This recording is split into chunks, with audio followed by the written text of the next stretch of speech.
邊度將啲嘢食做成咁好味道嘅藝術品，贏到咁多獎，服務員啊個個都好似電影明星咁靚，介紹餐仲犀利過啲主持人。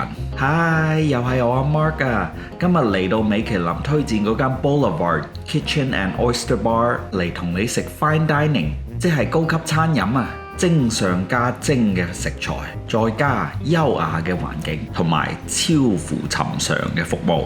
傳說中嘅又貴又細碟，不過值得嚟試試，因為啲嘢真係堅好食同埋超精緻。個菠菜焗蠔係我呢度嘅 favourite， 呢度嘅4人份 Seafood Tower 乜都有。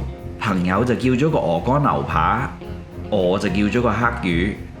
滿分，全部都好好味。見到呢位靚女幫我哋整甜品，好似做緊藝術品咁啊，真係好感動。食完甜品，關注我，下個視頻響 Fanny Bay 食生蠔再見。